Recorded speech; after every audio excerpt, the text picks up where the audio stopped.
দেখুন বন্ধুরা, কত সুন্দর ফুলকপি হয়েছে। একদম পিঙ্ক গোলাপি কালার দেখা যাচ্ছে, আর সাইজটাও খুব ভালো। তো বন্ধুরা, এই পিঙ্ক ফুলকপি কিভাবে চাষ করবেন আসুন আমি আজকে এই ভিডিওতে আপনাদেরকে সব কিছু বুঝিয়ে বলবো। আমি কিছু অর্গানিক বাজার থেকে বীজ কিনেছি। শুনেছি অর্গানিক বাজারের যে বীজগুলা পাওয়া যায় সেই বীজগুলা খুবই ভালো, তার কোয়ালিটি ভালো হয়। আপনি এমনি ফ্লিপকার্ট আমাজন থেকেও কিনতে পারেন, সেগুলাও কোয়ালিটি খারাপ হয় না। দেখুন কত সুন্দর একটা ছোট্ট কেপ আছে। এই কেপের ভিতরে আছে 40খানা বীজ। একটাও বীজ বেশি নেই বা একটাও বীজ কম নেই। বন্ধুরা দেখুন, বীজগুলাকে আমি এই সিডলিং ট্রেতে লাগিয়ে নিচ্ছি।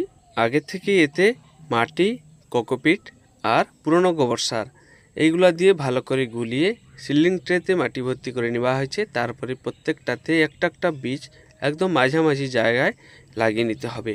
এই বীজগুলোকে লাগানোর সময় বেশি গভীরে এটাকে যদি পুঁতে দেওয়া হয় তখন পচে যাওয়ার সম্ভাবনা থাকবে। জাস্ট একটু মাটির নিচে এইরকম আঙুল দিয়ে একটু পুশ করে দিলে এটা হালকা মাটির ভিতরে চলে যাবে। তারপরে এরপরে আমরা কি করব, জল স্প্রে করে দেবো। জল স্প্রে করে এটাকে কিছুদিন আমাদেরকে ছাওয়া জায়গায় রাখতে হবে। কমসে কম 3-4 দিন 5 দিন মতন আমরা এটাকে ছাওয়া জায়গায় রাখবো। তারপরে ধীরে ধীরে যেখানে অল্প ছাওয়া একটু রোদ লাগে সেই রকম জায়গায় এটাকে বার করব।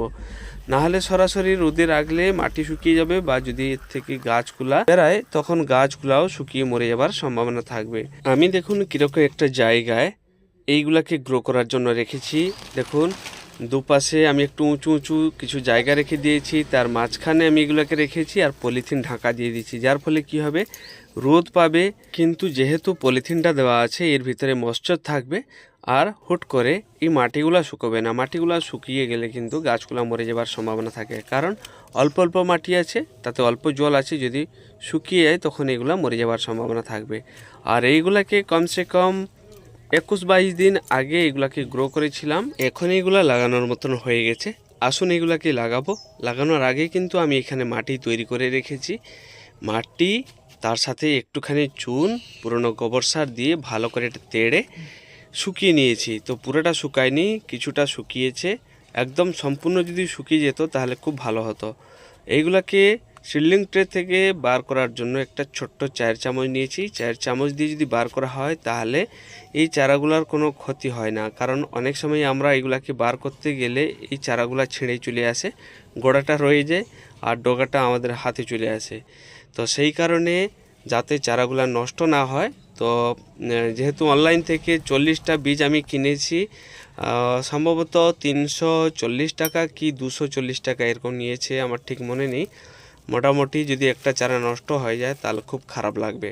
এগুলাকে তুলে নিয়ে একটা একটা ক্যারেটে আমি দুটো করে লাগাচ্ছি। আপনি চাইলে একটা করে লাগাতে পারেন। যেহেতু আমি ছাদ বাগানে লাগাচ্ছি, জায়গা খুব কম, সেই কারণে একটা একটা ক্যারেটে দুটো করে লাগাচ্ছি। একটা করে যদি লাগানো হয় তাহলে কিন্তু ফুলকপির সাইজগুলো অনেকটা বড় হবে। আর দুটো লাগালে একটা জায়গা থেকে দুটো খাবার নিবে, জল নিবে, যার ফলে গ্রো হতে একটু স্পেস দরকার হয়, সেই স্পেসটা পাবে না। যার ফলে গাছগুলো তো গ্রো হবে কিন্তু ফুলকপির সাইজ অনেক সময় একটু ছোট হয়। এইগুলাকে লাগানোর সময় যদি শুধু ডগাটা উপরের দিকে রেখে বাকি পুরা অংশটা যদি মাটির ভিতরে পুঁতে দেওয়া হয় তাহলেও কোনো অসুবিধা নেই, কারণ এগুলো একটু লম্বা হয়ে গেলে শুয়ে যাবে। তো সেই কারণে যদি আমরা এটাকে বেশি মাটির নিচে পুঁতে দিই, শুধু ডগাটা উপরের দিকে দেখা যায়, তাহলে কিন্তু আর কোনো অসুবিধা হয় না। আপনাদের মনে প্রশ্ন থাকতে পারে যে এইগুলো আমরা কোন সময় গ্রো করব, কোন সময় লাগাবো। দেখুন, এটাকে গ্রো করার সঠিক সময় হচ্ছে আপনি দুর্গাপূজার সময় গ্রো করবেন। তারপরে যখন গাছগুলা 4 আঙ্গুল করে হয়ে যাবে, 3 আঙ্গুল করে হয়ে যাবে, তারপরে আপনি এগুলাকে লাগাতে পারেন। কমসে কম বীজগুলা লাগানোর 20-25 দিন পর ওই চারাগুলাকে আমরা নিয়ে লাগাতে পারি। তারপরে যখন আমরা এই গাছগুলাকে তুলে লাগাবো, এই তুলে লাগানোর পর থেকে কমসে কম 90 থেকে 100 দিন সময় লাগে ফুলকপি হারভেস্ট করতে। তো আমরা ছাদ বাগানে লাগাচ্ছি, হয়তো আমাদের সময় একটু বেশি লাগতে পারে, কোনো অসুবিধা নেই। চারাগুলো লাগিয়ে নেওয়ার পর আমরা শুধু চারার চারধারে একটু একটু জল দিয়ে দেবো। বেশি জল দিলে পুরো মাটিটা ভিজে যাবে। মাটি পুরো ভিজানোর দরকার নেই, যেহেতু ছোট গাছ বেশি জলের প্রয়োজন হবে না, তাই অল্প অল্প জল দিলে গাছগুলো বেঁচে থাকবে। হ্যাঁ বন্ধুরা, চুনটা যখন মাটির সঙ্গে মিশাবেন তখন কমসে কম 7 দিন 8 দিন পর গাছ লাগাবেন। সঙ্গে সঙ্গে লাগালে চুনের একটা উত্তাপ থাকে, সেই উত্তাপে গাছটা মারা যাবার সম্ভাবনা থাকে। কাছাকাছি 30 থেকে 40 দিন যাওয়ার পর দেখুন গাছগুলোর গ্রোথ কত সুন্দর হয়ে গেছে। এরপরে কিন্তু এর গোড়ায় আবার একবার পুরনো গোবর সার বা কম্পোস্ট দিতে হবে। রাসায়নিক সার দিতে চাইলে আপনি গ্রোমোর দিতে পারেন, না হলে কিন্তু গাছের গ্রোথ তো এরকম হবে আর গাছ মোটা হবে না বা ফুলকপি ভালো হবে না। যদি আপনি অর্গানিক পদ্ধতিতে চাষ করতে চান তাহলে পুরনো গোবর সার, লিপ কম্পোস্ট, ভার্মি কম্পোস্ট এগুলোর ভিতর থেকে যে কোনো একটা জিনিস দিতে পারেন। আর একটা কাজ আপনি করবেন, সর্ষের খোলকে জলে পচাবেন। প্রতি লিটার হিসাবে 5 থেকে 6 গ্রাম সর্ষের খোল, তার সাথে আপনাকে দিতে হবে 4 থেকে 5 গ্রাম গুড়। জলে মিশিয়ে ভালো করে এটাকে পচাবেন। পচিয়ে আপনি এক এক মগ করে আপনি গাছের গোড়ায় দিয়ে দিবেন। মোটামুটি দেখবেন একটা একটা ক্যারেটে যদি দুটো দুটো করে গাছ থাকে 1 মগ দিবেন, যদি একটা গাছ থাকে তাহলে আধা মগ দিলে হবে। তারপরে আবার নর্মাল জল দিয়ে পুরো মাটিটাকে ভিজিয়ে নিতে হবে, যার ফলে আমরা যেই সর্ষের খোল আর গুড়টা মিশিয়ে জলটা দিয়েছি সেই জলটা এর জলের সঙ্গে মিশে প্রত্যেকটা ক্যারেটে যতটা মাটি আছে পুরো মাটির সঙ্গে মিশে যাবে, যাতে গাছে খুব ভালো রেজাল্ট আমরা দেখতে পাবো। আমরা একবার থেকে দুবার প্রত্যেকটা গাছে দিতে পারি। প্রত্যেকটা গাছে বলতে ছোট গাছ হলে অল্প পরিমাণে আমরা দিতে পারি, 1 গ্লাস দিলে দিতে পারি। যদি বড় গাছ হয় তখন আমরা পরিমাণ বাড়াবো। কিছুদিন যাওয়ার পর দেখুন গাছে ফুলকপিগুলা হারভেস্ট করার মতন হয়ে গেছে। দেখুন কত সুন্দর হয়েছে।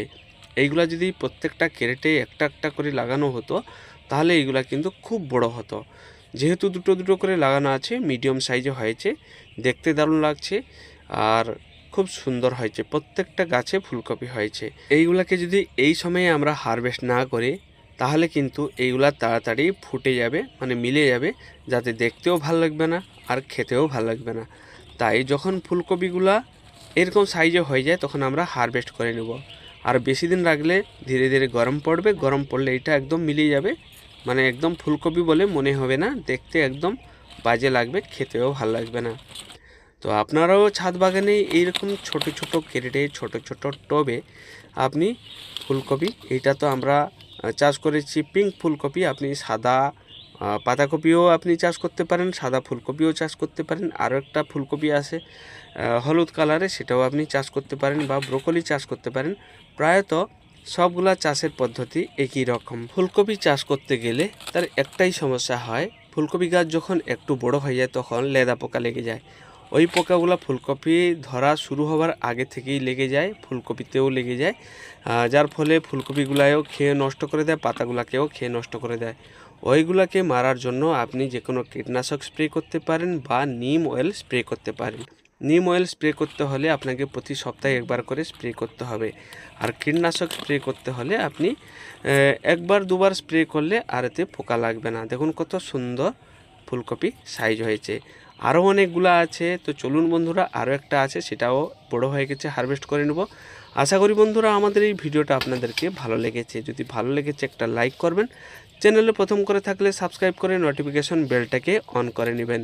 ভিডিওটা কেমন লাগলো কমেন্ট করে অবশ্যই জানাবেন। শেষ পর্যন্ত দেখার জন্য অশেষ অশেষ ধন্যবাদ।